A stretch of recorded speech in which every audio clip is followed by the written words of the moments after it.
Pinakasimpleng paggawa ng chocolate crinkle na kayang-kaya niyo rin gawin. Hindi na kailangan bumili ng mamahaling ingredients. Simple lang po ang ingredients nito. Masarap ito pang merienda at pambaon ng mga chikiting sa school. Crispy outside and gooey inside. Tara, umpisahan na natin. At dito sa ating mixing bowl, maglagay lang ang 2 itlog.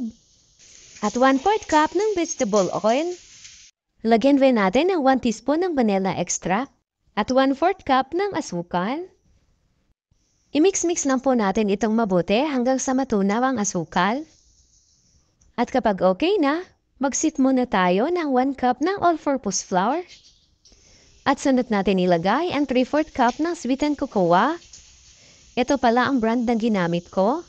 Lagyan rin natin ng 1 teaspoon ng baking powder at half teaspoon ng asin. Kailangan talaga nating salain ito para siguradong walang mahadong buo-buo sa ating mixture. At ihalo na natin ito dito sa ating wet ingredients. Kung wala po pa yung sweetened cocoa, pwede po kayo gumamit ng unsweetened. Half cup ng unsweetened cocoa at mag-adjust din kayo sa asukal. Gawin yung 1 cup ang asukal. Mix-mix lang po natin itong mabuti hanggang sa maging ganito na po ang ating mixture.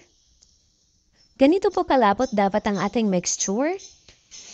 Takpan lang po natin ito ng cling wrap at ilagay natin sa ref ng 2 hours. Kung nagmamadali, ilagay sa freezer ng 1 hour. After 1 hour, nilagay ko po ito sa freezer. Gumamit lang po tayo dito ng measuring spoon. 1 tablespoon po itong ginamit ko. Nilagyan ko lang ng cling wrap para hindi dumikit. At ganito lang po ang gagawin natin. Ayan. Maganda kasi talaga nalagyan natin ng cling wrap para hindi tayo mahirapan. Madikit kasi talaga ito. Yung mga na-scoop natin, ilagay lang natin dito sa powdered sugar. Noon nakala ko mahirap gawin itong chocolate crinkles, napakadali lang pala. Paborito ko kasi talaga ito. Ito ang palagi kong binibili pag napunta ako sa palengke. Pag nakuta natin itong mabuti ng powdered sugar, ilagay na natin dito sa ating baking tray. Na-preheat ko na pala itong ating cute na mini oven.